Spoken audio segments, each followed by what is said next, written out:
भारत के लोकतंत्र में राजनीति को अगर देखा जाए तो चाहे एक दिन का एमएलए हो, चाहे एक दिन का सांसद हो, संविधान के तहत अगर उस व्यक्ति ने चुनाव जीतने के बाद एक दिन भी शपथ ग्रहण करने के बाद सरकार में रहा है तो उसकी पेंशन लगभग आज की तारीख में एमएलए की 80 से 85 हज़ार और सांसद की तकरीबन 1.25 लाख रुपए बनती है, जो उसे पूरी ज़िंदगी मिलती रहती है। किसी प्रकार की कोई योग्यता नहीं, किसी प्रकार का कोई महत्व नहीं, कुछ सिर्फ लोकतंत्र में हमारे जो चुनाव जीतने की प्रक्रिया है उसको लेकर के व्यक्ति अगर एक दिन भी विधायक या सांसद रहता है और किसी वजह से अगर उस चीज़ चली जाती है तो उसकी वो पेंशन बरकरार रहती है। वहीं सरकारें अपनी खुद की पेंशन, खुद की तनख्वाह बढ़ाने के लिए राज्यसभा हो या संसद भवन हो या जहाँ भी जितने भी आप मंत्री नेता सब एकत्रित होकर के अपनी पेंशन बढ़ा लेते हैं, चाहे विपक्ष भी हो।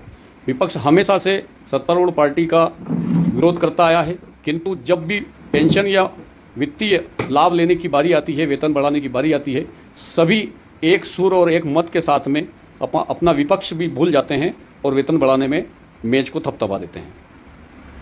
इन नेताओं के लिए विपक्ष कुछ नहीं होता है, सिर्फ होता है वेतन। बाकी 365 दिन संसद भवन में लड़ते रहते हैं। अब मैं मुद्दे की बात पे आता हूँ।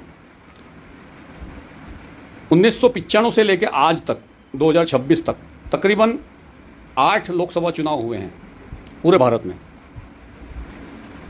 अभी तक हमारी तरफ से अगर देखा जाए तो शिक्षकों ने, पूरे भारत के शिक्षकों ने, 20 लाख शिक्षकों ने उस लोकसभा चुनाव में अपनी योगदान दिए हैं, अपनी आहुतियाँ दी हैं और इलेक्शन को संपन्न कराया है। आज तक 2001 और 2011 में जनगणना हुई है 2 बार। 121 करोड़ की जनसंख्या को साबित करने में लगभग 95% कर्मचारी जनगणना में भी शिक्षक ही लगे हुए थे।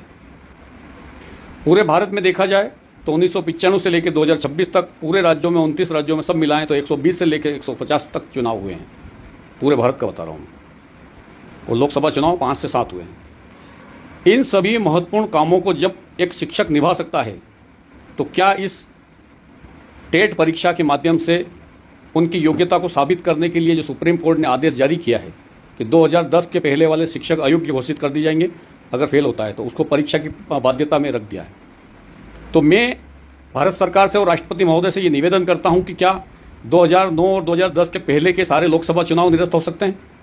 क्या 2010 और 9 के पहले के लोकसभा चुनाव निरस्त हो सकते हैं?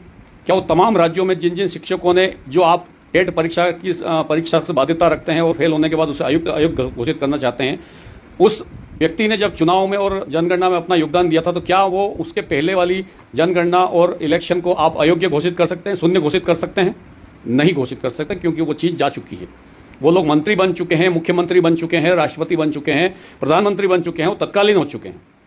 तो क्या उन शिक्षकों को 95 से लेकर 2026 तक के बीच का जो लंबा सफ़र रहा है उसमें उन्हें एकमात्र परीक्षा के तुम दबाव बना करके उसकी योग्यता साबित करना चाहते हो? उसकी वरिष्ठता कुछ नहीं।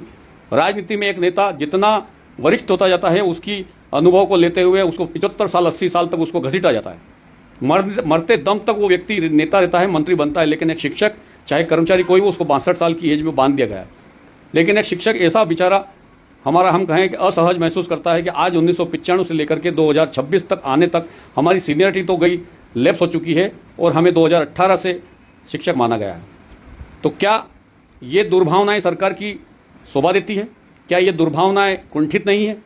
ये मैं राष्ट्रपति महोदय के माध्यम से मैं सुप्रीम कोर्ट को चैलेंज करना चाहता हूं कि राष्ट्रपति इस मामले में दखल दे और इस चीज़ को ठीक करे कि जो भी आज संवैधानिक चीज़ें हैं वो सभी 95% शिक्षकों के माध्यम से होती है। अगर शिक्षक परीक्षा के माध्यम से आप योग्यता साबित करना चाहते हो तो मैं खुद कहता हूं कि राष्ट्रपति महोदय आज 1995 से लेकर 2026 तक के तमाम जितने भी विधानसभा चुनाव और तमाम लोकसभा चुनाव में जितने भी मंत्री बने हैं, जितने भी सदस्य रहे हैं, उन सब के कार्यकाल को शून्य किया जाए, तब जाकर के शिक्षा परीक्षा देंगे। अब जितने भी हम वर्तमान शिक्षक हैं 20 लाख, अगर हम जनगणना का बहिष्कार कर दें तो सरकार को कैसा लगेगा? आज हम अगर चुनाव का बहिष्कार कर दें तो शिक्षक को, सरकार को कैसा लगेगा? अच्छा नहीं लगा, क्योंकि हम सिविल सर्विस से बंधे हुए हैं। लेकिन मैं आपसे ये निवेदन करना चाहता हूं कि शिक्षक को आप इतना बाध्य मत करिए कि खुल के कहने लग जाए कि हम जनगणना और चुनाव जैसे कार्यों का हम बहिष्कार करेंगे। और अगर आगे आपका यही रवैया रहा है तो इस रवैये के तहत हम इन दोनों चीज़ों का बहिष्कार करेंगे। फिर बन जाइए मुख्यमंत्री, बन जाइए प्रधानमंत्री और बन जाइए मंत्री, देखते हैं कौन सा विभाग आपका ये चुनाव और जनगणना कार्य करवा के संपन्न करवा देता है। धन्यवाद। गणेश मालवी, पिपलोदा से।